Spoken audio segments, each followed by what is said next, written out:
If you knew the affair was wrong and you genuinely felt guilty, why didn't you stop? This is one of the most difficult questions any unfaithful spouse will ever answer. It is also one of the biggest questions preventing your betrayed spouse from trusting you again. Because if your answer is still, I don't know, your spouse is left with an even more frightening thought. If you were capable of betraying me repeatedly for months or even years without understanding why, how can I trust that you will be able to stop yourself in the future? They are not only trying to understand what happened, they are trying to determine whether the internal pattern that created the affair is still living inside of you. If you are new, welcome. My name is Michael. I was a chronic serial cheater for over 15 years. I know what it feels like to make promises, experience guilt, hate what you've done, and still return to the same behavior. But I eventually stopped making promises and began doing the deeper work required to discover and change my core issues of infidelity. And today, I am a 5-star rated infidelity recovery specialist, one of the leading infidelity recovery specialists in the field. Now, I've walked in your shoes and I know exactly what genuine change requires. So the big question is, if you felt guilty, why didn't you stop?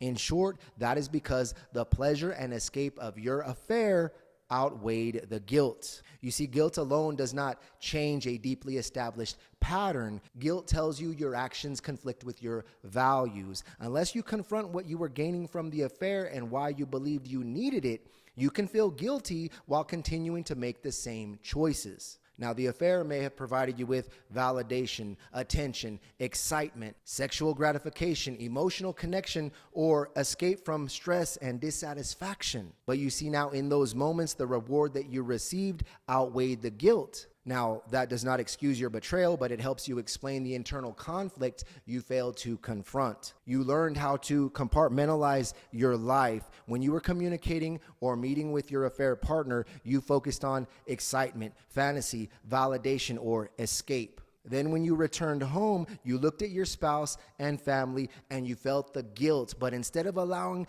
guilt to force you into honesty, you tried to alleviate it. So what did you do? You became more affectionate. You bought your spouse something, planned a date, helped more around the house, or temporarily treated them better. And you may have told yourself, I still love my spouse, I'm still a good parent, I take care of my family, and this doesn't change everything else that I do for them. You used your good behavior to quiet the guilt without stopping the behavior that created it. Then another stressful moment, emotional need, opportunity, or desire for escape appeared, and the justifications returned. You told yourself, no one will ever find out. It's only physical. My marriage is already struggling anyway. Or I'll stop after one more time, and so forth. But you see, those justifications allowed you to cross that boundary again. The reward came first. The guilt followed. You compensated for the guilt, justified the behavior, and returned to the affair. That became the cycle.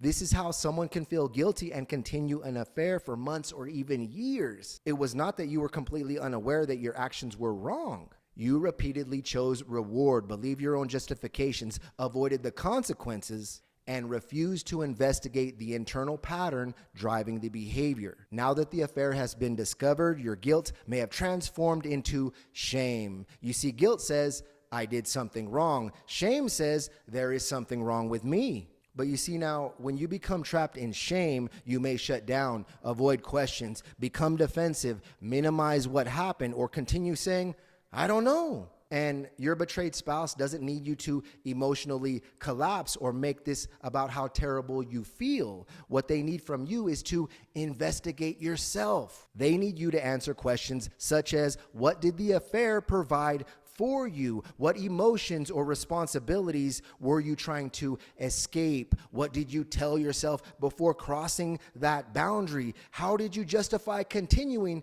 And even more than that. And one of the most important is, what are you doing to ensure this will never happen again? This is the difference between ending the affair and becoming trustworthy. Ending the affair means you stop communicating with that other person. Becoming trustworthy means you have transformed the internal patterns that allowed you to lie, compartmentalize, justify, and betray. Now also, You must learn how to communicate with your spouse differently. You see, you need to know how to answer difficult questions without becoming defensive. You need to understand how to validate their pain without rushing their recovery. You must remain emotionally present when they are triggered instead of shutting down because you feel uncomfortable or ashamed. And what's important is you must learn exactly what to do during those difficult moments when your spouse is angry, afraid, suspicious, or emotionally overwhelmed. Remember, you cannot promise your way into becoming trustworthy. You must train a new identity. Real change happens when honesty, accountability,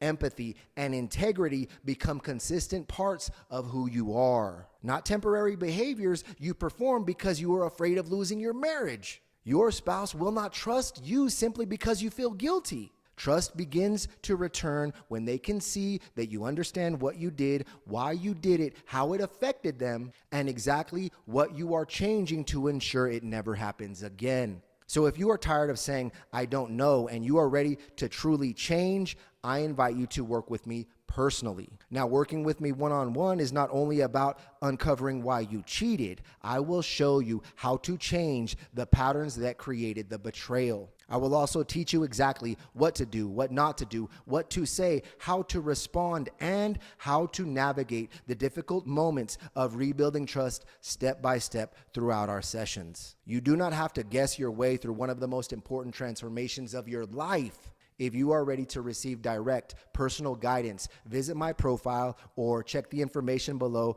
and book a consultation with me ASAP. Remember, you cannot change what you did, but you can become someone who would never make those choices again. I'll see you soon.